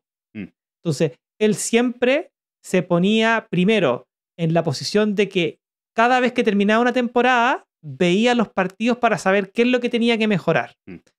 Y no solo mejorar en cuanto a su estadística, como lo decís tú, sino que mejorar como aporte en el equipo, como la igualación del enlazador de mundo. Lo otro que le preocupaba era cómo poder ser más útil para que el equipo ganara partidos dejándose él de lado. Entonces, en el fondo, decía, ¿para qué voy a ser yo? Que, como tú decías, tenía la habilidad de ser cerrador, pero también era un buen asistidor, ¿cachai? Él tiene unos pases que son icónicos, ¿cachai? Sí. Y también viene con un juego sudamericano-europeo que es mucho más, súper distinto al básquetbol estadounidense. Entonces era súper difícil adaptarse a la defensa del otro equipo, al juego de Ginóbili. De hecho, ahí hay algo bien interesante porque el sello que tiene Ginóbili es el Eurostep. Perfecto. ¿Ya? Ese es como su marca. Claro. Y el Eurostep es dominar el timing, el tiempo de los pasos que tú ya das para hacer una jugada que generalmente es atacar el aro. Y como buen mago controlaba pero absolutamente el timing de los pasos, y ahora es una jugada que todos los basquetbolistas practican. El Eurostep ahora es pero fundamental para cualquier basquetbolista, y Manu Ginóbili fue no el creador, pero el que lo perfeccionó, y es conocido por eso. Me da risa porque me acuerdo, yo tengo un grupo de música que me gusta mucho, que es Tenacious D, que es la banda de Jack Black, que son fanáticos de los Lakers, ¿cachai? Y hay una canción de Tenacious D en donde que hablan de Kobe Bryant, ¿cachai? Entonces, no una canción, es como una referencia. Entonces el buen dice, tenéis que ser como Kobe, que fuera de temporada aprende el Eurostep. Y me acordé por eso, ¿cachai? Y como que en el fondo, pensando, debo decir, claro, como hizo famoso Ginóbili ese paso, Kobe Bryant, que era una máquina del entrenamiento, una vez le preguntaron a Kobe Bryant si Shaquille O'Neal hubiese tenido la dedicación que tú tienes para entrenar, Shaquille O'Neal sería el mejor jugador del mundo. Pero era porque él no entrenaba. Él era gigante y era una máquina, pero él era fuera de estar metido todo el día en el entrenamiento como lo hacía Kobe. Es que Kobe era un obsesivo. Era un obsesivo. De hecho, tenía un... ¿Cuál es el kill de Kobe? ¿Lo sabéis? Sí, él es tierra magnética y tiene, ¿cómo se llama esto? Los más grandes respetos por Manu Ginóbili. Dice que es creo que fue uno de los jugadores más peligrosos que le tocó, con los que le tocó jugar. Me hiciste acordar de una sincronía, hablando con Kobe, ya que entró en el tema, que en su debut le tocó marcar contra los Lakers a Kobe Bryant. Y eso creo que le calculamos el kill. Creo que sí, calculamos. En el debut contra primer San partido con los Spurs. O sea, cuando jugó el primer partido con los Spurs, semilla magnética. Ha aparecido harto el semilla magnética en este podcast. El 144 apareció ahí con el mago, apareció también con el Henry Ford. Claro. Con la Lloydina Argüelles, con el tema del Telectronón, y ahora apareció con esta semilla magnética, que es la antípoda de toda esta onda encantada del mago. Claro. Ahora, qué interesante, saliendo un poco del básquetbol. Tenéis razón, es la antípoda del mago. De la antípoda de todo este programa. Porque yo soy de la onda encantada de la semilla y soy antípoda. Tenéis toda razón. Mira, otra vez, para los que están viendo, esto es una sincronía que no nos habíamos dado cuenta antes. Surgió. Y es súper importante porque 144 es un sello súper importante. O sea, es un número súper importante. Claro. Un número importante. Bueno, más allá de lo que se habla en el básquetbol, que es donde se conversa a veces sobre la telepatía, o sea, sobre la habilidad de sincronizarte con el otro sin palabras.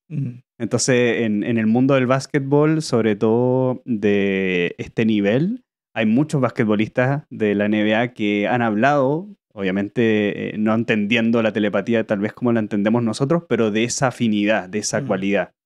Ahora, del Kim 26 hay algo que también comentamos fuera de micrófono que también es importante abordar, de que el 26 es la mitad del 52. Claro. Y cuando nosotros cumplimos 52 años, volvemos a nuestro Kim de nacimiento. Claro. Pero a los 26 años pasamos por nuestro antípoda perfecto. Exactamente, porque es justo la mitad del camino. Es justo la mitad del camino. Y ahí es bien interesante entender que a los 26 años es cuando estamos con nuestra capacidad física y mental de nuestro máximo desarrollo físico. O sea, para un deportista, por ejemplo, es su peak. Exacto. De los 26 hasta los 30, pero más o menos los 26 es cuando ya estás maduro yo me acuerdo joven todavía para explotar. Me acuerdo que siempre se le da como entre los 26 y 27 años. Ese es como el pic de rendimiento que puede agarrar un deportista. Y yo digo, bueno, tal vez tenemos que estar así de preparados para transitar nuestro culto perfecto, que es... estoy bastante lejos ya. Ya lo pasamos. Estoy... A 14 años de eso. Ya pasó. Yo también, por ahí, pero sí tengo hartos recuerdos de mi número 26, okay. O sea, de mi edad 26. Más allá de que mi Guinness sea el 26, pero sí mi año de guerrero cósmico. Claro. Y algo creo que bien interesante de entender de este número, ¿no? Del Kim 26. Que es 13 por 2, aparte. Y que es 13 por 2. Y de siempre transitar también, entender que tenemos ahí nuestro antípoda perfecto. Que en este caso era el Kim 156. Que 156. Que está al frente. Hablando de la telepatía, como para cerrar y ir terminando el podcast, a mí me impresiona porque yo tengo un libro que no me acuerdo, a ver si lo veo acá a la rápida. Busquemos en la biblioteca a ver En la biblioteca si, de los guerreros. No lo tengo a mano. Bueno, no tengo a mano, pero es un libro que se llama Flujo, de un ruso, no me acuerdo, tiene un nombre bien raro, en donde el tipo entrevista a muchos deportistas para poder explicar un poco afinidad. Esto que en el básquetbol se llama estar en la zona, ¿cachai? Entonces él entrevista a atletas, no sé, gallos que corren, basquetbolistas, futbolistas, y todos llegan al mismo tema, que cuando uno está en el flujo o en la zona, es cuando tus habilidades cognitivas, todo lo que estáis como en un proceso muy abierto para poder como recibir. En el básquetbol es la zona, ¿cachai? El jugador está en la zona.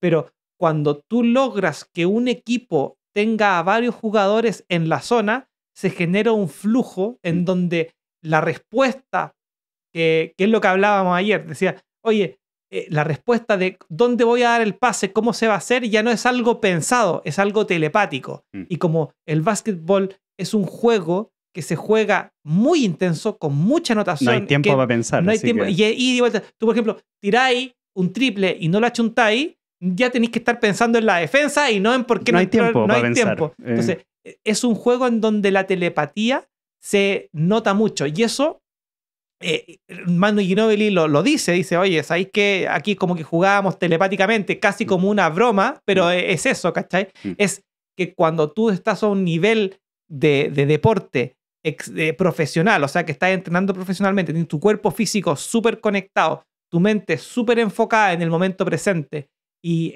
dando pase, se genera la posibilidad de la telepatía y eso se transmite. Sí. Tú podéis ver partidos icónicos en donde tú decís cómo están jugando, cómo se pasa la... Es un trance. Siempre los reporteros dicen, juegan como si juegan de memoria. Sí. No, si no es que jueguen de memoria, es que es lo que hay que hacer. Están absolutamente sincronizados. Incluso, me acuerdo una vez también con Kobe Bryant, que le preguntan en una entrevista y le dice, cuando estás jugando y te empiezan, cuando iba de visita y te empiezan a gritar a ti, porque como era la estrella, le empiezan a gritar a que, ay, que tú, ¿qué opinas tú? ¿Qué pasa por tu cabeza? ¿Qué cosas me gritan? Cosas así como que yo no escucho esas cosas, yo estoy enfocado en el juego y para poder enfocarme y estar en mi zona tengo que bloquear todo lo demás. O sea, yo estoy jugando con mis 5 compañeros, o sea, con mis 4 compañeros y mi misión es meter la pelota en el aro. No lo que dicen, no lo que hacen los otros, es como que te metes como en una burbuja temporal en donde la telepatía es la norma, como que se va. Y eso yo creo que es lo que me gusta mucho del básquetbol. Es que es un juego que te da la oportunidad. Porque, por ejemplo, yo veo el fútbol y el fútbol es mucho más difícil porque son 11 jugadores, casi el doble. Ahí donde ya un jugador te hace mucho la diferencia porque aparte el terreno es más grande. Claro. Por ejemplo, el béisbol lo encuentro aburridísimo. ¿Cachai? Porque ¿qué zona vaya a tener? Si es más lento que un fito hoy día. Es que lo que tiene el básquetbol es que es más preciso porque primero utilizamos las manos, donde tenemos mayor motricidad fina que los pies. Claro.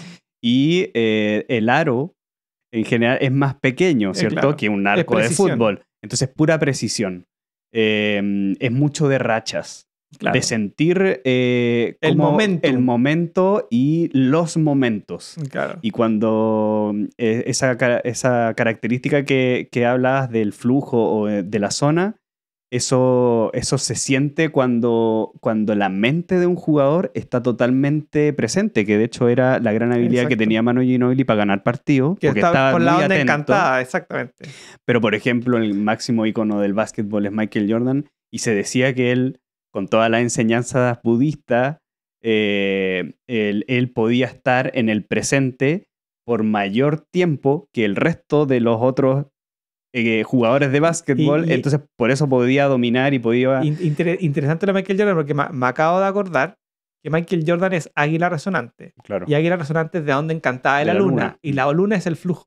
Es el flujo, sí. Y él se mantenía en la zona, en el flujo. Entonces ahí hay una relación. Bueno, cuando lleguemos a esa onda encantada vamos a hablar de Michael Jordan sin duda. Absolutamente. Un personaje, mucho que hablar. Y lo interesante es que saber que Ginóbili siempre fue capaz de estar en el presente y en esa zona en los partidos más difíciles. O sea, ganar una medalla olímpica. ¿Qué es la diferencia? Es la diferencia. O sea... saber cerrar un campeonato. Exacto. Y por eso es uno de los mejores jugadores en la historia del básquetbol. Bueno, terminemos este podcast. Igual que el pasado, vamos a abrir nuestra planilla de artistas y personajes conocidos. La vamos a leer. ¿Cuántos personajes hay en esta onda encantada del mago? Encontramos 36. Encontramos 36. A ver, nombremos a ver si es que alguno... Vamos con el mago magnético. Tengo a Melanie Griffith, Lord Byron, Henry Kissinger, Dalai Lama, a Dalai Lama. Y recordar a la Angélica Urrea, la hermana de Angélica Urrea, saludos Angélica. Nuestra maga magnética. Exacto. Águila Lunar, tengo a Federico Chopin. Después, Guerrero Eléctrico, a la Rigoberta Menchú, que es una activista mexicana. Bo Derek.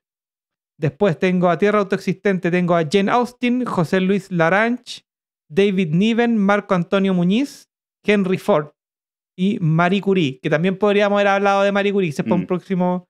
Después tengo Tormenta Rítmica, tengo a Nicolas Cage y Mario Vargas Llosa. Sol Resonante, Michael Schumacher, Ringo Starr y Meg Ryan. También Ringo Starr, parte de los Beatles. En Dragón Galáctico tengo a Ashley Judd, Nelson Piquet, John Belushi, ese es actor, Omar Torrijos, Allen Ginsberg. No sé quién es. Después, Vientos Solares, tengo a Loidina Argüelles, a Angelina Jolie, que es actriz desconocida, y Lee Marvin. Noche Planetaria, tengo a Paulo Coelho, a Luis Pasteur, Bárbara Bermudo, Tony Blair. Después tengo a Semillas Espectrales, tengo a Leo Tolstoy. Serpientes Cristales, tengo a Paris Hilton, Catherine Zeta-Jones, Greg Popovich, Alexis Sánchez, que también ganó a Manu Ginóbili. Sí. Ese gallito. Lo siento para Alexis, pero... para la próxima. El King 26, pues sí. Claro. Y tiene el mismo King que Greg Popovich, indudablemente. Sí. Y 26 tengo a Manu Ginóbili y a Moisés Mendelssohn. Sí. Esos son los otros artistas que... Y también la fecha de lo que conmemora la fecha nacional de Perú. ¿Ya? En un enlazador de mundos cósmicos. Igual si alguien me corrige eso está bien, pero una vez lo busqué y Perú representa un poco ese king también. Así que háganos el favor de, si conocen más artistas de la onda encantada del mago, lo dejen en los comentarios para poder agregarlo a nuestro listado y para el próximo que probablemente lleguemos quizás podamos revisar a otros kings planetarios. Así que eso, Seba, agradecido por haber venido aquí nuevamente a la Cueva del Descubridor. Fue un programa súper increíble, súper bueno. Y nos estamos viendo para la onda encantada de la mano. De la mano. Que va a ser, también tenemos a varios, ya no me acuerdo cuáles lo vamos a revisar porque hay que estudiar. Ahí estudiamos. No, hay harto de entretenido. ¿Cuántos personajes hay ahí? Está bueno. Dale, compadre, que esté bien. Isla Ketch. Saludos a todos, que estén bien. Acuérdense de suscribirse. Chao, chao. Chao, chao.